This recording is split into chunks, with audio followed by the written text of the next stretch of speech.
Yes guys, what's good? It's your boy Gerns from Mango Masala, Pi Radio's South Asian show. Happy South Asian Heritage Month. We're going to be sharing a little bit of history that we think you guys definitely need to know. So today I'm going to be talking about partition. So for those of you that don't know, partition was the division of the Indian subcontinent into India and Pakistan, which led to the displacement and deaths of millions of South Asians, which is why it's especially important for us to know about why exactly this happened. So to give a little bit of historical context, pre-colonial times, the Indian subcontinent was made up of multiple princely states, all with localized governments just basically getting on with their own business. There were multiple religions all peacefully coexisting to a certain extent, and things were pretty alright. So Britain first came to India around the 1600s, and by the 1800s they had assumed direct control of the entirety of the Indian subcontinent under the British Raj, which lasted from 1857 to 1947. So the Brits used a common colonizing tactic, divide and conquer, to assume control of the Indian subcontinent. This basically meant that they caused disagreements amongst the population in this area so that the different communities would fight against each other rather than mobilizing to overthrow British rule. So the three main religions in the Indian subcontinent were Hinduism, Sikhism and Islam. And the way that the British managed to divide and conquer was giving certain privileges and making certain connections with different religious communities depending on the area so that they had them in their favour, creating a feel of separation between one community and the other, which of course is only going to lead to people rubbing each other up the wrong way. This led to centuries of what we like to call communalism, which basically saw localized tensions and violent scraps between different villages depending on religion, culture, etc. Obviously, whilst this was going on, this was the number one priority of the population as opposed to overthrowing British rule. Now, Britain had initially tried a partition of Bengal in 1905, and this was unsuccessful, so this actually led to a reversing of the decision in 1911. You would think that this would act as a bit of a pre-warning to them attempting partition again in 1947, but evidently not. This initial partition spurred on the want for individual Hindu majority and Muslim majority states. Basically, again, due to this divide and conquer tactic that Britain had used, the Hindus and the Muslims both wanted their individual states with their own religion, their own culture, etc. As we moved on through the 20th century, it became more and more apparent that Britain wasn't going to be able to continue colonizing the Indian subcontinent forever, but World War II really was the final straw in the camel's back. Britain could not afford to continue colonizing India. So once the war was over in 1945, Britain was keen to get out of India as soon as possible. They sought to create both a Hindu majority state and a separate Muslim majority state. Again, due to their divide and conquer tactics and their different relationships with different religious communities, everyone on the ground in India claimed that they would not be able to make the decision because it wouldn't be neutral.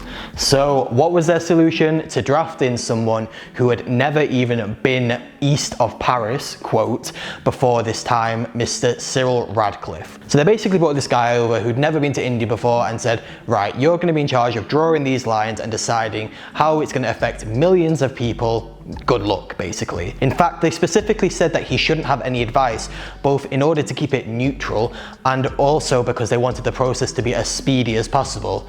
Again, I emphasize World War II, they really were down in the dumps and needed to get out of India as quick as possible because they simply couldn't afford to be there anymore. So there was really a rush to get out.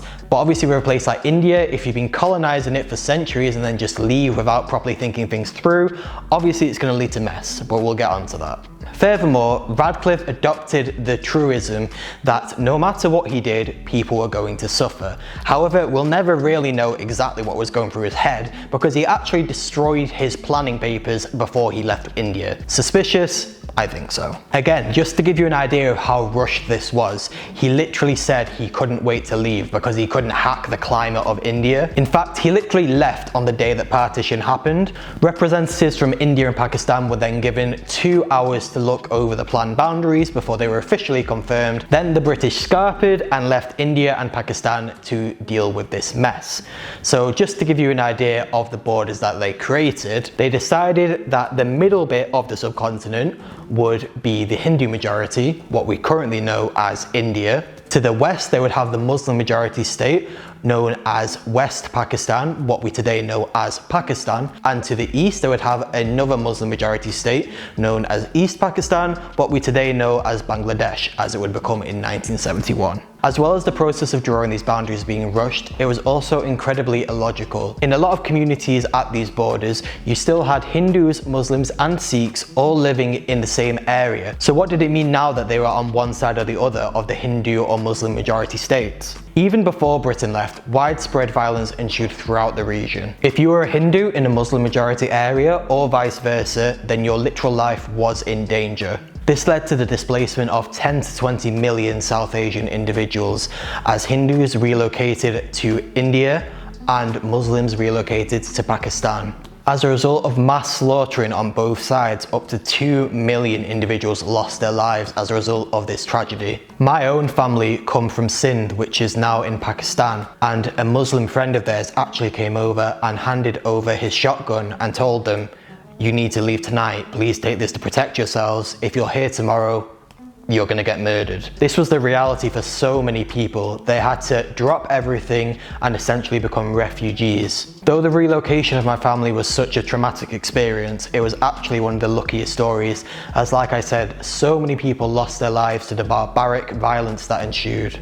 Although in this instance, Britain did not partake in any direct violence, it's undeniable that they are to blame for the violence, the displacement, the deaths, the just general horrificness of what happened in 1947. To this day, I'm fairly certain that Britain has never properly apologised for all the pain and suffering that they caused. Mainly because if they apologise, what comes next? Reparations. And we know that Britain isn't very keen to give back to any of the countries that they colonised. Pakistan and India still celebrate their Independence Days on the 14th and 15th of August respectively. However, it's hard to see these days as a true celebration when we think about how much tragedy was behind what actually happened during partition. I hope you found this video informative. Make sure to give Mango Masala Radio a follow on Instagram to keep up with all things South Asian here at Pi Radio.